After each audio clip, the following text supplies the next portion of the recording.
Bonjour. Donc, nous allons parler du GridFlex. Et pour ça, euh, on va finir le fichier qu'on avait fait la dernière fois, c'est-à-dire modifier le cartouche qui est ici, et puis et insérer les légendes. Pour ça, j'ai deux légendes. J'ai une légende horizontale, une sorte de mode opératoire avec des consignes, qui faisait partie d'un fichier AutoCAD, et il y a les consignes ici.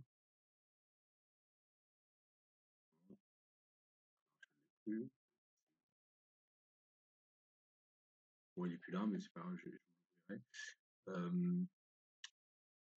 Donc, si jamais vous avez besoin de faire des modifs sur AutoCAD, c'est un petit peu comme l'outil de dessin sous Griplex ou Revit, pardon. Mais on travaille en 2D. AutoCAD, au départ, c'est tout un tas de commandes où il y a des raccourcis clavier. Je vous montre rapidement, par exemple, si vous faites un rectangle, quand vous travaillez en coordonnées absolues, vous pouvez saisir ici directement les valeurs en coordonnées relatives, ou alors vous pouvez taper ici, vous voyez là, il y a une ligne. Soit vous tapez en coordonnées relatives arrobas, et puis, vous voyez, quand on fait arrobas, il change et il me fait rentrer X et ensuite Y. Donc, par exemple, je tape 200, puis ensuite, quand je mets une virgule, il passe au deuxième champ, si je fais 300, hop, et il me fait un rectangle de 200 par 300. Soit, vous n'utilisez pas arrobas, maintenant c'est un peu plus intuitif. Voilà, on tape directement la valeur 200, on appuie sur Tab, et on tape. Voilà. Il y a tout un tas de fonctions, par exemple la fonction zoom, c'est la fonction Z, qui permet de faire la mise en page. Il y a, voilà, éventuellement, si vous avez besoin, je ferai un petit peu plus tard. Et ici, nous, on va insérer ce fichier dans le cartouche. Donc, je vais modifier le cartouche. Donc, pour ça, je vais cliquer dessus. Je vais modifier famille ici. Il m'ouvre mon cartouche. Et avant de le modifier, je vais faire fichier, enregistrer sous, et je vais enregistrer ce cartouche comme une nouvelle famille. Et je vais appeler métrie, alors je vais l'appeler A0. Je vais mettre E5 devant, ce sera plus pratique.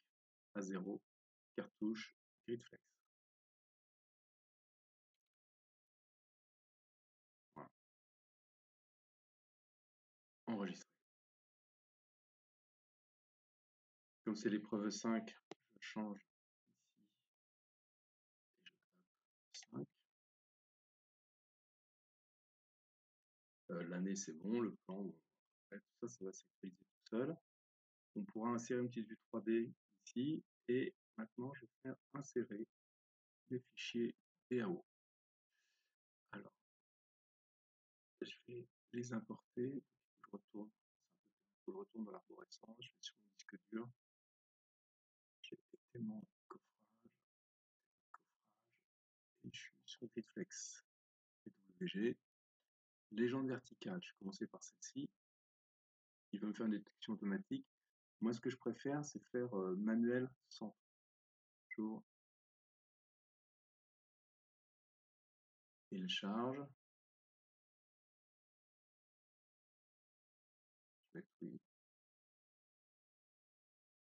Et je positionne mon élément. Positionner un petit peu comme ça.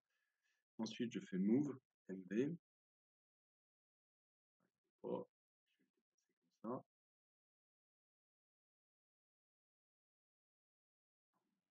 je vais le déplacer comme ça.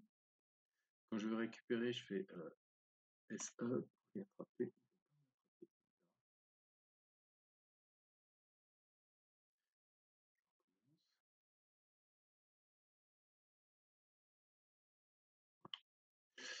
J'ai mis ma légende. On voit qu'elle est un petit peu courte ici, donc vu que c'est pas forcément à l'échelle, on peut l'agrandir.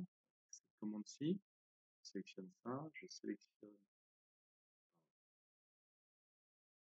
le point de référence, donc celui-ci, hop, facile, et je l'agrandis. Voilà. Comme ça, j'ai ma légende qui est bien insérée. Je vais faire pareil avec la suivante. Pardon. Avant de faire ça, je vais juste regarder une chose. On sait que tout ce qui est écriture en jaune, là, ça passera pas à l'impression. Donc, ce qui serait pas mal, c'est dans CV, catégorie importée, vous avez importation des familles et vous tous les, tous les calques ici. Et vous avez aussi, donc là, il y avoir moyen. Bon, je ne vais pas le faire ici. Je le ferai juste après. À partir des calques, en fait, on a moyen de remplacer le jaune par du noir. C'est pratique pour les écritures. L'objectif, là, maintenant, c'est vous insérez le deuxième. Vous faites bien correspondre entre les bords de découpe. Et quand j'ai fini, j'enregistre. Il me demande, voulez-vous enregistrer? Je mets oui. Comme j'ai un seul fichier d'ouvert, j'ai pas le choix, il va l'importer dans le Gripflex. Et là, voulez-vous remplacer le cartouche existant? Alors, il me le met en plus, je l'enlève. Et celui-ci, maintenant, au lieu de prendre le cartouche 42, je prends le cartouche 5 qui est, je vois pas, voilà, il y a et vous avez votre légende qui apparaît. Voilà. Une deuxième solution pour choisir la couleur jaune, c'est de retourner dans le fichier AutoCAD. Donc, par exemple, là, j'ai ouvert la légende horizontale. Et c'est de modifier les calques ici, la couleur directement. Je l'ai fait, alors dans le bloc, il y a des couleurs pas définies, donc je suis obligé d'ouvrir le bloc, double-cliquer dessus. Ça prend un petit peu de temps. Il va me demander si je veux bien modifier la définition du bloc. Je vais faire OK.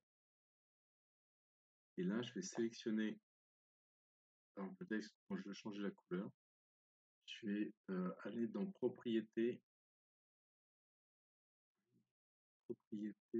ici. J'ai la couleur ici, je vais mettre une écriture, je mets plutôt en noir ou en bleu. Et puis plutôt que de faire ça pour tous, je vais faire ici. Je vais mettre en début, je vais faire copier, je sélectionne mon texte, je copie les propriétés, puis je vais le mettre pour tout ce qui est jaune.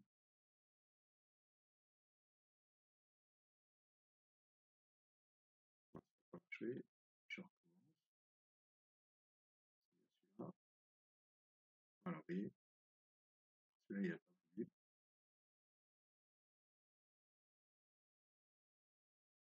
Et si je veux copier à plusieurs, je crois qu'il faut que je fasse CTRL, peut-être plus.